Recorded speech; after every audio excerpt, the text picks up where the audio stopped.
कि स्वास्थ्य व्यवस्था जो है बिहार की वो बीमार हो चुकी है।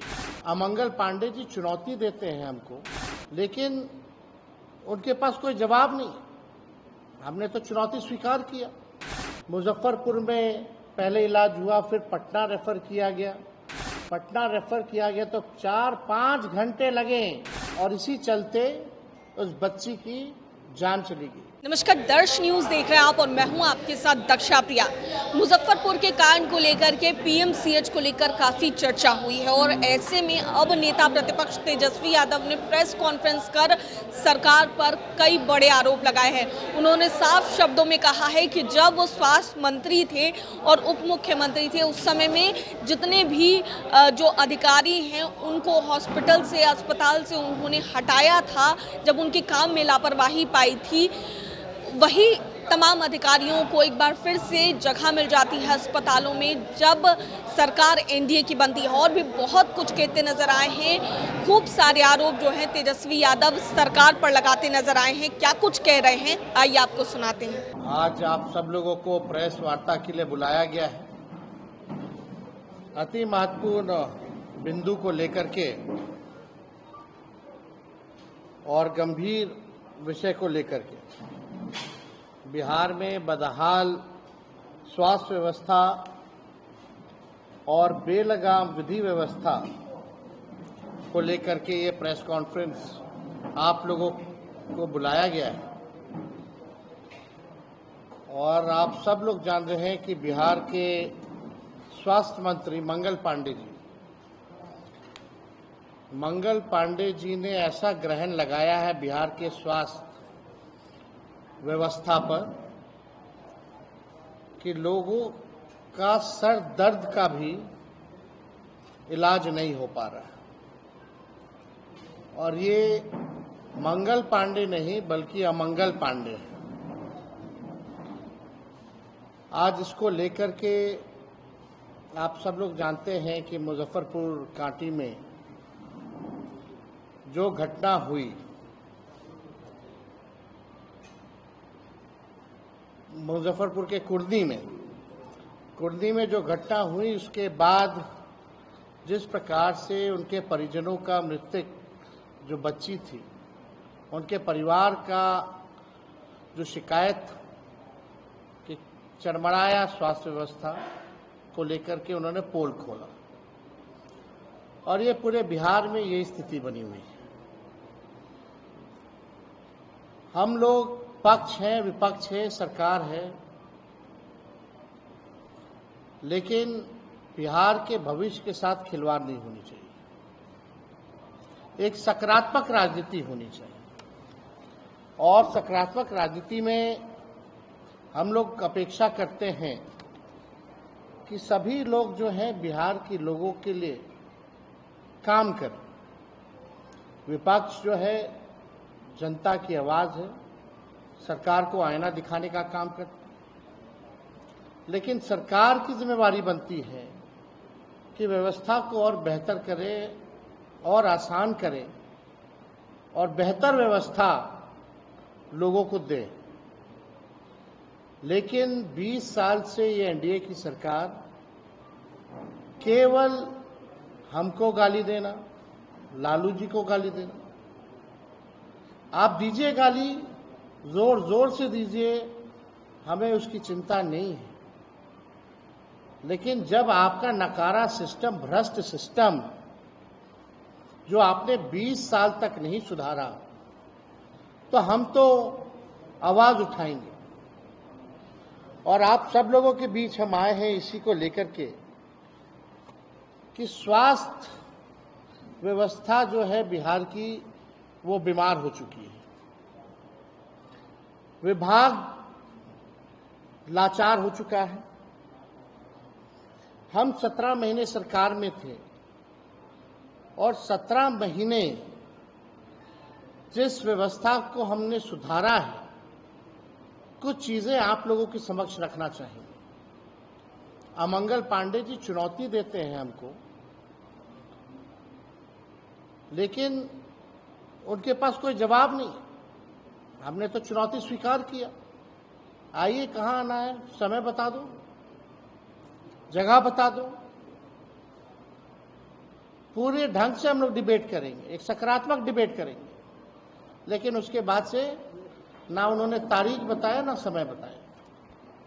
17 महीने की जो हम लोगों की सरकार थी, आप सब लोगों को पता था कि हम लोगों ने मिशन 60 की शुरुआत की, मिशन बुनियाद की शुरुआत की, मिशन परिवर्तन की शुरुआत की और ये सुनिश्चित कराया कि जितने भी अस्पताल हैं, साफ सफाई, स्वास्थ्यकर्मी, नर्सों और चिकित्सकों की उपलब्धता इस मिशन के जरिए हम लोगों ने कराने का काम किया। आपको पता होगा, एक रेफरल पॉलिसी हम लोग लाए थे। क्या उस रेफरल पॉलिसी का इम्प्लीमेंटेशन हो रहा है?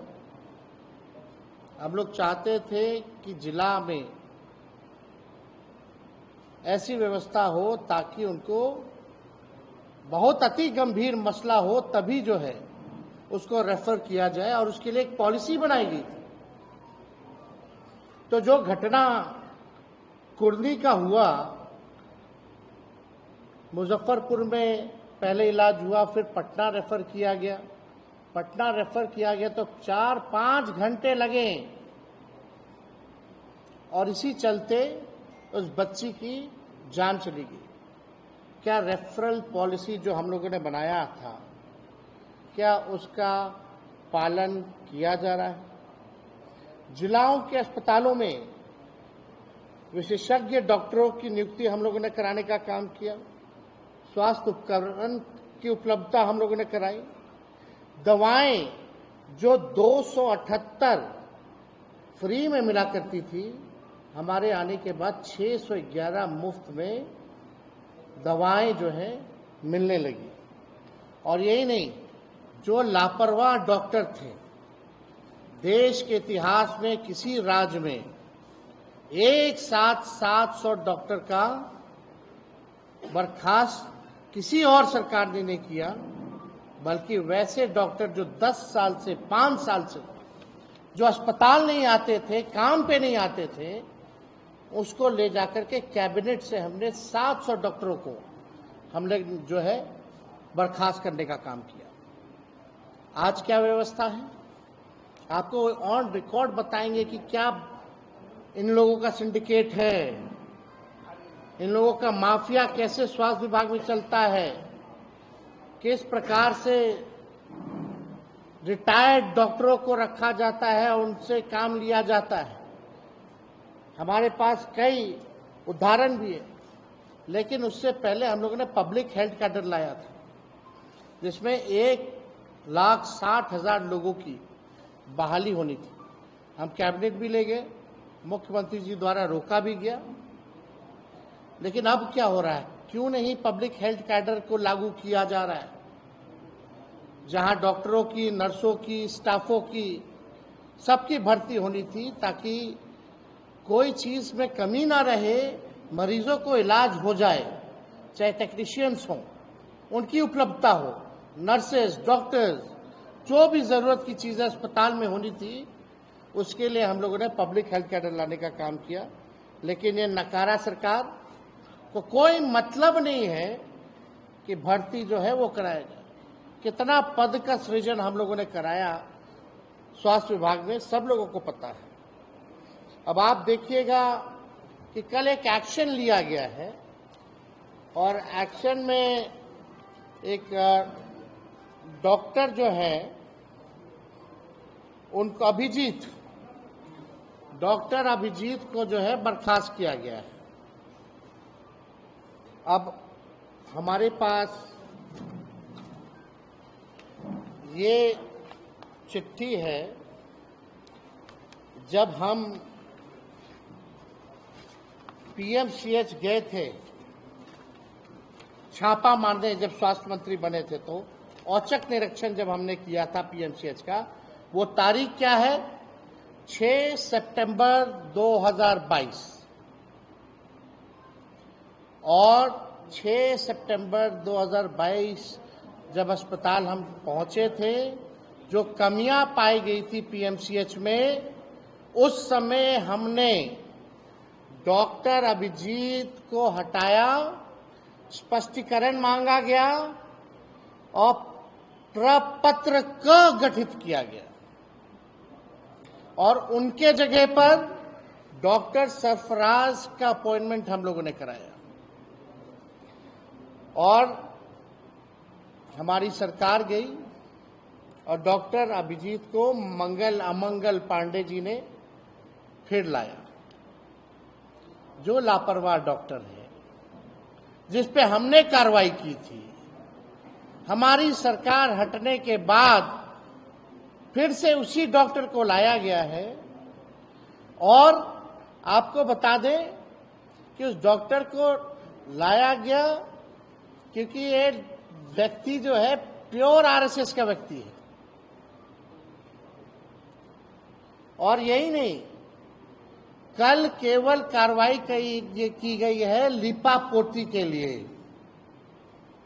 फिर से ये वापस आने वाले हैं जब मामला ठंडा आ जाएगा तो।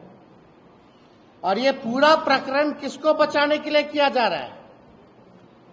ये पूरा प्रकरण डॉक्टर आईएस ठाकुर, जो मेडिकल सुपरिटेंडेंट है, रिटायर्ड व्यक्ति है पीएमसीएच का, उसको बचाने के लिए ये दिखावटी कार्रवाई की गई है। डॉक्टर आईएस ठाकुर 31 जनवरी 2024 को रिटायर्ड हो गए और महागठबंधन की सरकार गिरी 28 जनवरी को 2024 को। और आईएस ठाकुर को फिर से एक्सटेंशन दे दिया गया 1 फरवरी 2024 को। यानी हमारी सरकार गिरी 28 जनवरी को और 1 फरवरी को, यानी उनके रिटायर्ड हुए 31 जनवरी को। बिना स्वास्थ्य मंत्री, उस समय डिपार्टमेंट भी तय नहीं था, सीधे मुख्यमंत्री ने साइन किया इसके एक्सटेंशन को लेकर के।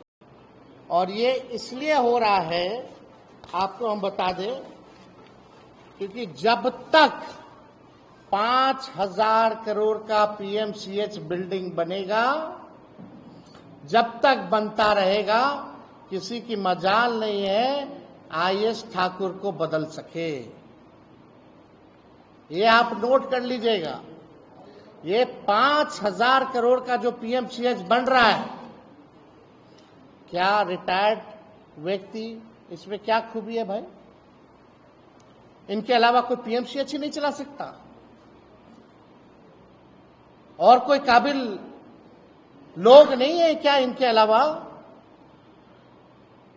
कि जो है पीएमसीएच चला सके? तो ये पूरा जो कवायद आप देखिएगा, ये पूरा कवायद इनको बचाने के लिए चल रहा है।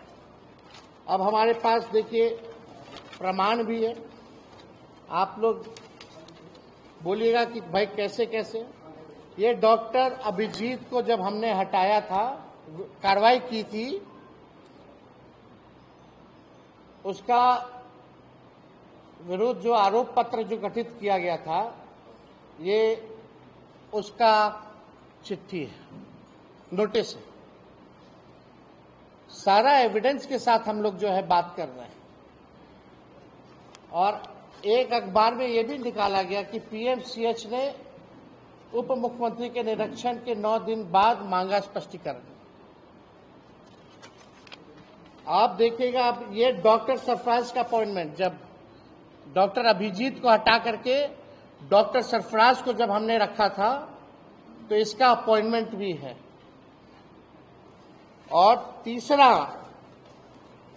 जो आईएस ठाकुर को एक्सटेंशन मिला, जो डायरेक्ट मुख्यमंत्री जी से कराया गया था, ये उसका भी नोटिफिकेशन हमारे पास।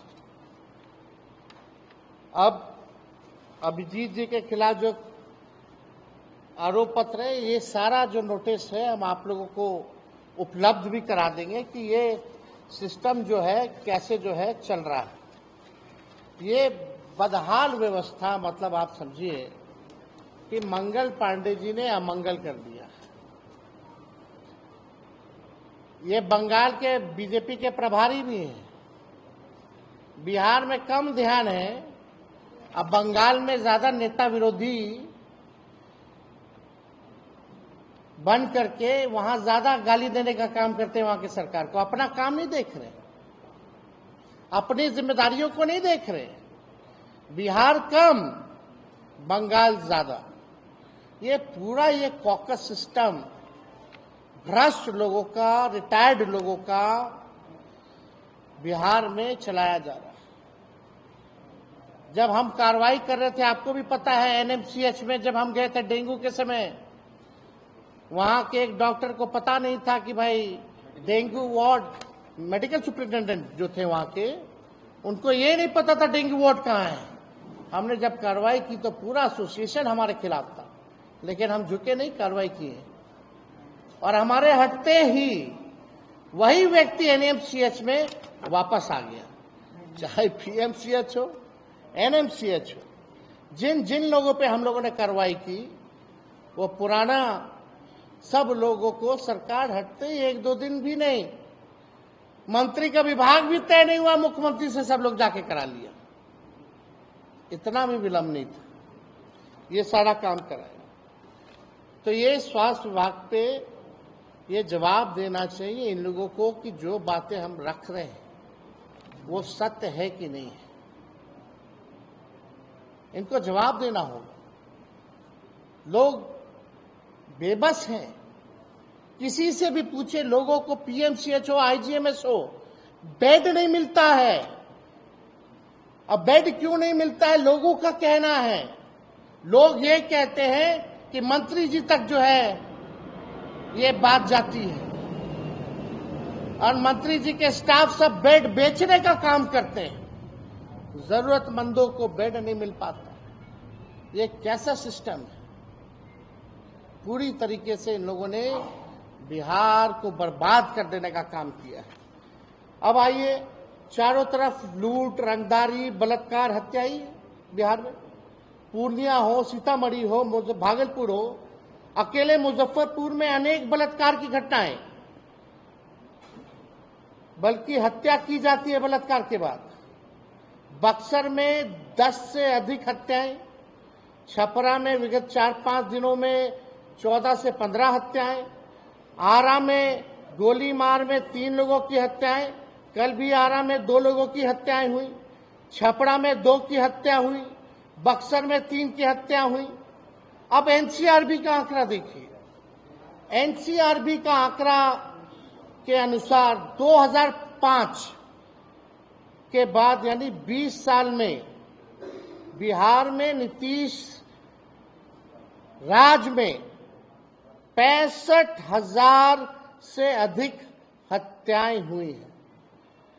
यानी नीतीश जी के राज में 20 साल में 65,000 से अधिक हत्याएं हुई हैं, 25,000 से ज्यादा बलात्कार हुए हैं, 1 लाख से ज्यादा किडनैपिंग हुई है, 3 लाख से अधिक चोरियां हुई हैं।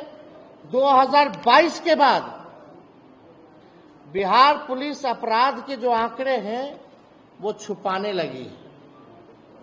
एससीआरबी है, एससीआरबी में अपलोड ही नहीं किया जा रहा है कि हत्याएं कितनी हो रही हैं बिहार में, अपराध कितना हो रहा है, रेप कितना हो रहा है। यानी ये स्पष्ट है कि बिहार में अपराधियों का, भ्रष्टाचारियों का बोलबाला है।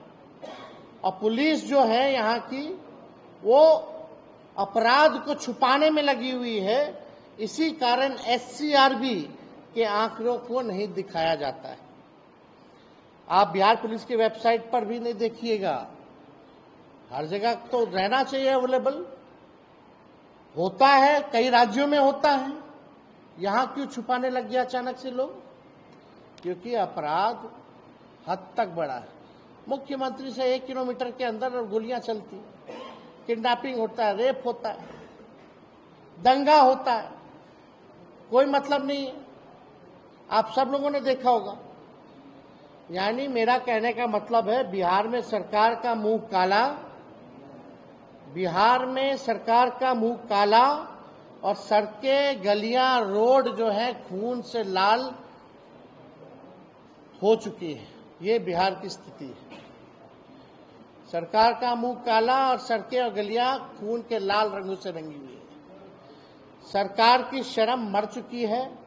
नीतीश कुमार जी, नरेंद्र मोदी जी के आंखों का पानी सूख चुका है। मुजफ्फरपुर बालिका गृह कांड का क्या हुआ? आज वैसी घटनाएं कितना बालिका गृह में हो रहा है, इसमें सरकार को जवाब देना चाहिए। इस निर्मम, निकम्मी और नकारा सरकार की संवेदना शून्य हो चुकी है। और ये सारा डीके टैक्स जो है, ये सब उसी ग्रुप के लोग हैं। जितना ट्रांसफर, पोस्टिंग, भ्रष्ट अधिकारी या जो अभी फिलहाल में जो ट्रांसफर पोस्टिंग हुआ है, ये डीके टैक्स, यानी सीएम हमारे रिटायर्ड अधिकारी जो हैं वो पूरी तरीके से बिहार को चला रहे हैं। यानी ये सब जितने लोग हैं, आईएएस ठाकुर हो, फलना हो, चिल्ला हो, जितना ट्रांसफर पोस्टिंग, जितना भ्रष्ट लोग हैं, ये सब डीके गैंग के लोग हैं। ये स्थिति जो है पूरे बिहार में हो चुकी है। तो आज हमको लगा कि ये जो झूठा जो कार्रवाई अमंगल पांडे जी ने किया है, इसका पर्दाफाश जो है किया जाए। आखिर क्यों नहीं आईएएस ठाकुर को निकाला गया,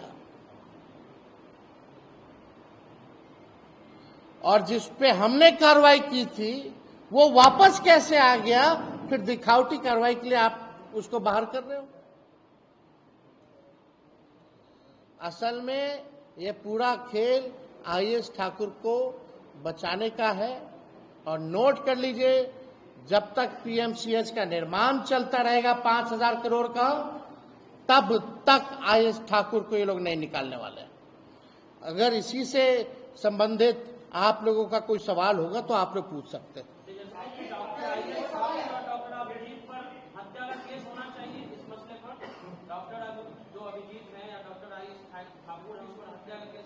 ये एक तरह से बच्ची तो अच्छी स्थिति में थी।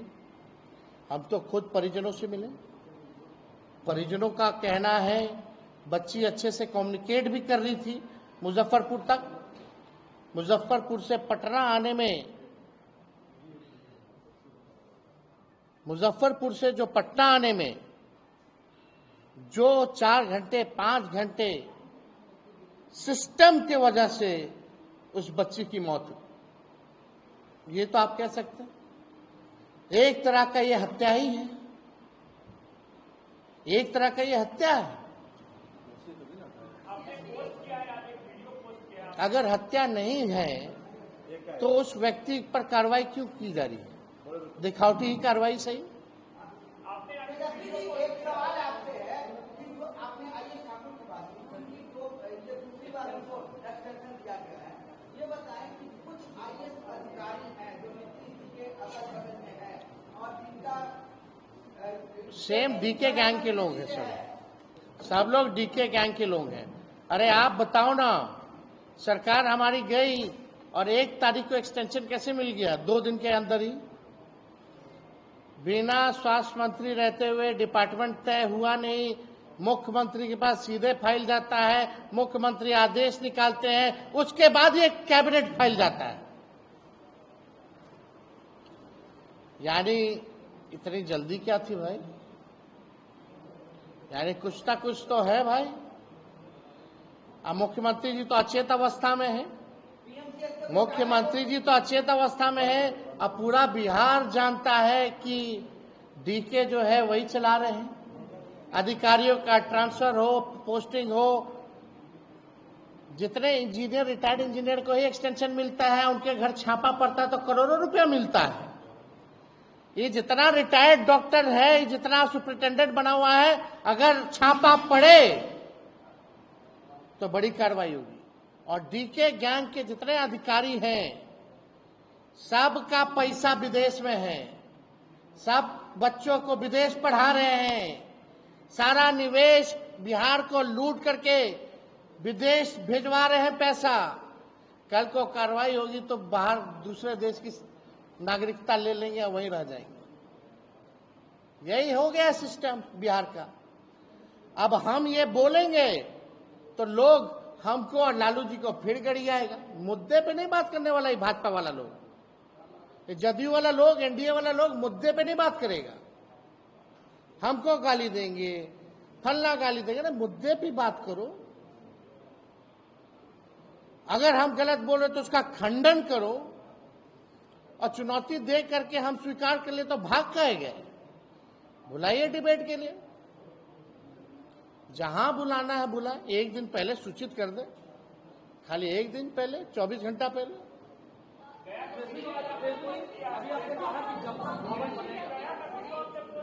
एक मिनट, आप नहीं, जो अब आप देखिए, सरकार में कौन लोग हैं? एनडीए है ना सरकार में। चिराग जी की पार्टी एनडीए में है, नीतीश जी की पार्टी एनडीए में है, बीजेपी एनडीए में है। ये लोग एक दूसरे को पत्र लिख रहा है, ये सब नौटंकी हो रहा है। इस पे इतना निर्मम हत्या किया गया और सिस्टम द्वारा जो है उसकी मौत हो गई। ये नौटंकी क्या कर रहे हो भाई? बाहर निकलो, सरकार से इस्तीफा दो। अगर तुम्हारी कोई नहीं सुन रहा तो बाहर निकलो। लेकिन लोभी लोग हैं, कुर्सी मिल गया तो अपने पिताजी की बेइज्जती को भी भूल गए लोग, पार्टी को तोड़ दिया वो भी भूल गए लोग। कुर्सी मिलने पे, कुर्सी मिल गया तो परिवार को बांटने का जो काम हुआ वो भी लोग भूल गए।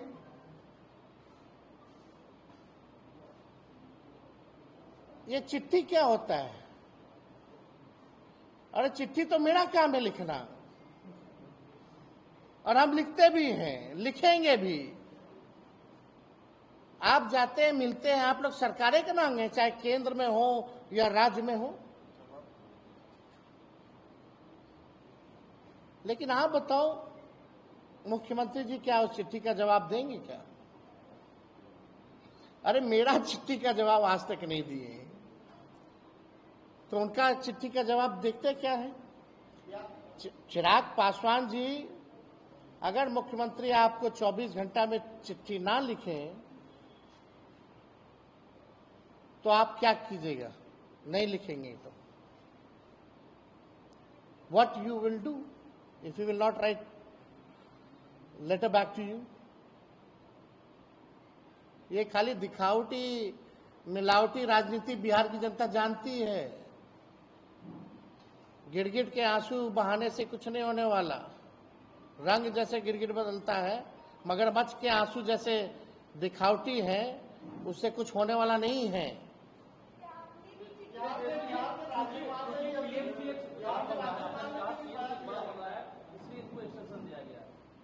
हाँ भाई, हाँ,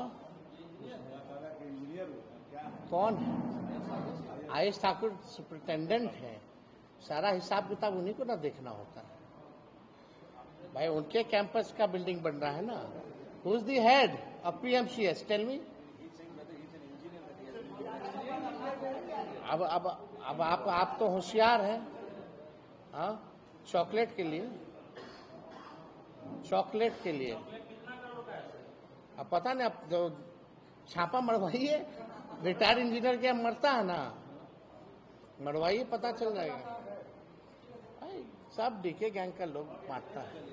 चलिए, थैंक यू। तो सुना आपने क्या कुछ कहते नजर आए हैं तेजस्वी यादव, और किस तरीके से हमलावर नजर आए हैं तमाम आरोपों को लेकर। पीएमसीएच, एनएमसीएच में लगातार जो सुविधाएं हैं उससे लोग वंचित रहे जा रहे हैं, इसकी भी चर्चा वो करते नजर आए, और ऐसे में कई बड़े आरोप भी वो लगाते नजर आए हैं। कैमरा पर्सन शशि के साथ मैं दक्षा प्रिया, दर्श न्यूज, पटना।